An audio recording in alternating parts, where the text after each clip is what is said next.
So we'll move on then to Birds of Prey, Black Canary, Batgirl issue 1. Chuck Dixon writing with Greg Land on art. Although 90s Greg Land is not as egregious as like later on Greg Land.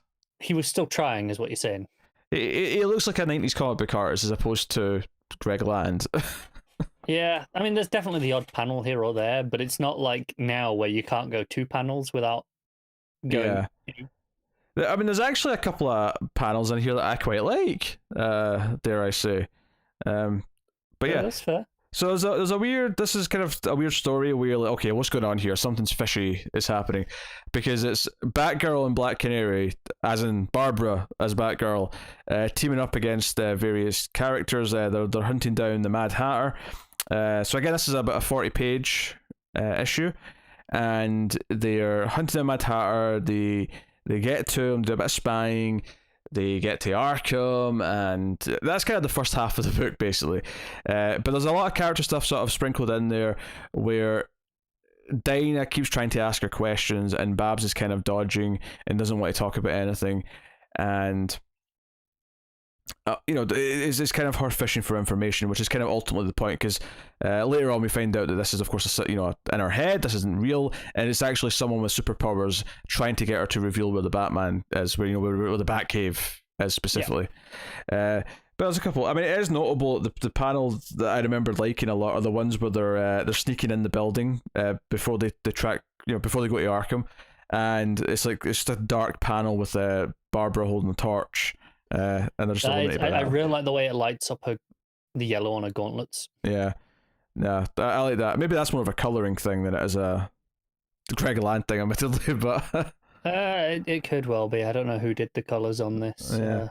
I don't know where the credits page is in this. It's very possible. But they've tried to do Mad Hatter, and they've got Jeremiah Arkham.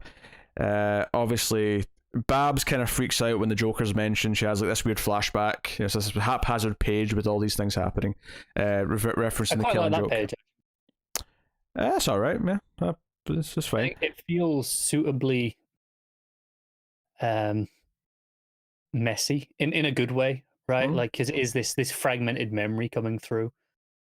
So it doesn't feel natural, like the way things are laid out, but in a way that I like.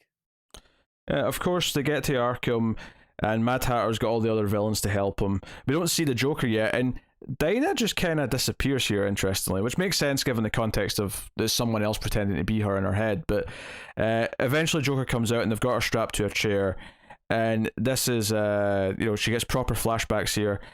We see Bane, we see Zaz, there's an excuse for them to leave, and that's when Dinah shows back up. And this is one of these things where, as you're reading this, you might think, it's weird, why did Dinah just disappear and now she's showing back up? It feels kind of suspicious. Well, that's because it is. Does she really just disappear? Yeah, she's just kind of there in one panel, and then when Babs is fighting the villains, she's just not there. Are we looking, so Dinah kicks the guy through the thing, Babs follows him down, and you got a panel of Babs diving down with, being tackled down. Oh, you're much higher than I am. I'm at Arkham. Oh, are you on the next fight? Okay. So I thought you were on this fight here. No. Arkham. Okay, I'm with you now. When we see all the supervillains at Arkham, you see Dinah's with Babs at the top of that page, then the next page Babs is just on her own fighting. And then it's not until after all the villains have left that Dinah just shows up asking questions. It's borderline addressed in that she does shout for Canary to just run and get out of there. So there is just enough to excuse why she's alone. Yeah. I think when you go back and look at it again, it all adds up with what's going on. Oh, absolutely, it does. Yeah. And Babs gets so desperate that she reveals where the Batcave is. Although, of course, the twist later is that she actually didn't. She gave a fake place just in case, because she's not an idiot. Yeah. And this is when we're introduced to Spellbinder, with a very ridiculous haircut. I'm into it. You're into ridiculous haircut? Yeah. It's so 90s. It's literally whole design. It's half buzz cut and half long hair and a ponytail. This is a very anime design. That's why I hate it then, is it? Yeah. I don't know, just all the pink, with the hair long like that. Yeah, it's a very anime design. So Babs is in, it's tied to a chair. I love that she's just in a tracksuit. It's just such a different visual to like her as Batgirl for the rest of the issue. Yeah.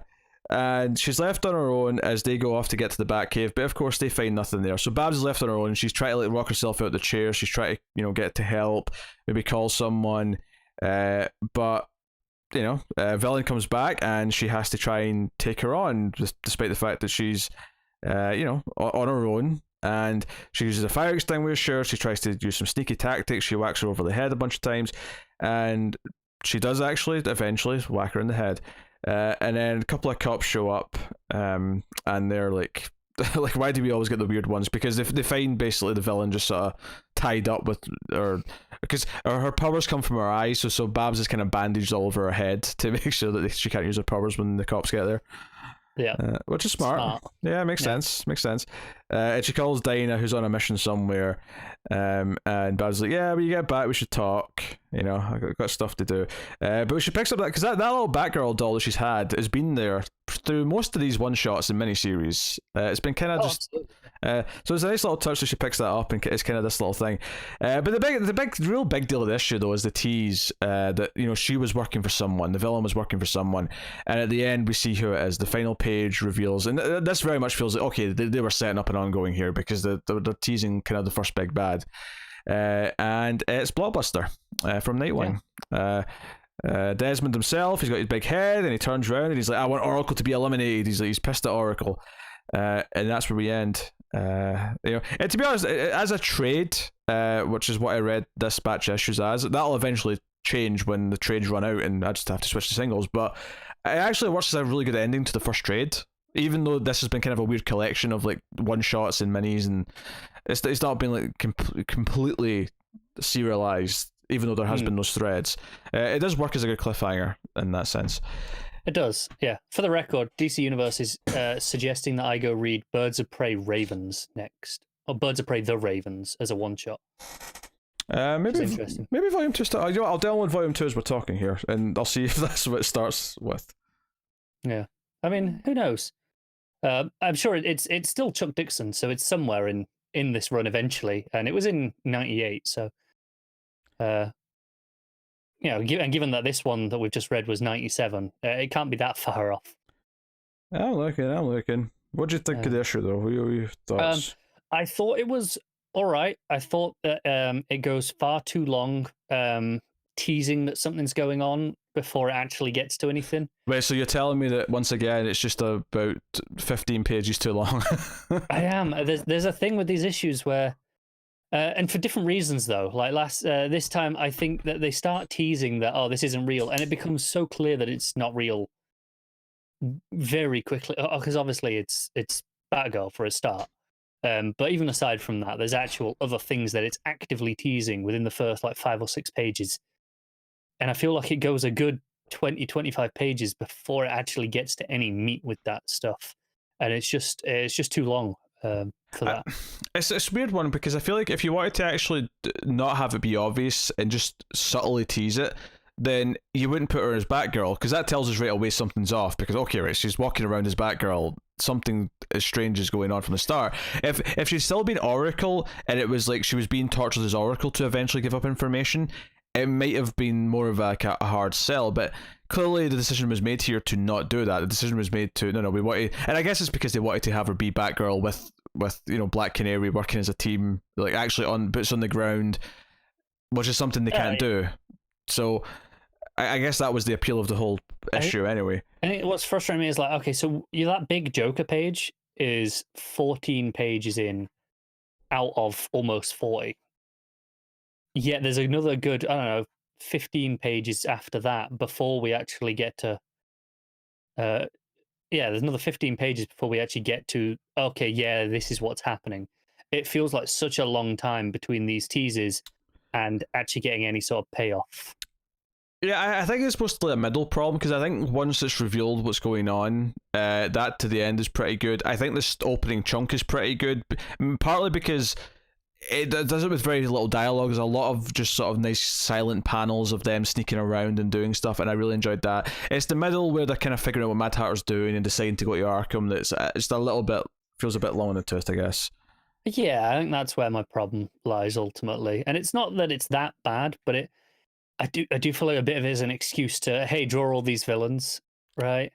Comics are guilty of that a lot, especially Bat books, because they love to get all the villains. Like, I mean, this is pre-Hush, but I feel like ever since Hush, especially, like every writer wants to think of a reason to give the artist a chance to draw every single goddamn major villain. I think Hush is maybe one of the only instances I can think of where they're very open about it, where Loeb said to Jim Lee, it's like, hey, so which villains do you want to draw? And it was like, all of them. He's like, all right then, I'll sort you out. I don't remember Kite Man being in that story, so I quite clearly they did not accomplish that. Thank you very much. Well, I mean, they made a bloody good effort at it, though, didn't they? All right, but Pictures first download, it was like 500 megs, so and my iPad doesn't download that quick over Comixology. It's throttled. Yeah, Comixology is really slow for downloads for me as well. All right, that's a sign. We're looking here. All right, originally collected as single issues 1 to 11 in Birds of Prey Ravens #1, so it's in this trade for sure. So it is in this trade. So it's whether or not it's first or if it's later on. I don't think it's first because they asked us to cover issue 1. So okay. Yeah, I think I remember reading this now. I think it takes maybe like something between like either 3 and 4, 4 and 5, something in there. You'll just have to let me know when we get there then. But yeah, we're starting on issue 1 next then, just to confirm then. Issue 1 is next. What are you rating this issue then? I think I'll give it a 6.5 again. Like I say, just a little bit long, but a lot of nice ideas, and I think the stuff, even though it's not real, between Babs and Dinah, works really well in her head. Yeah. Plus, I think I like that it plays off kind of their like sort of mistrust or anger with each other that they kind of solved it last issue, but it kind of plays off some of those threads that have been there, which again is another hint that it's not quite right. There is a little bit of that I'm feeling kind of going around in these one shots, in that it's like we're kind of just killing time now almost, and I'm ready just to get into the main book. Yeah, no, I'll agree with the 6.5. I think it's good enough, but like I'm excited to get into sort of regular comics that are regular length but can tell more interesting stories because they're actually 4 parts, 6 parts, whatever.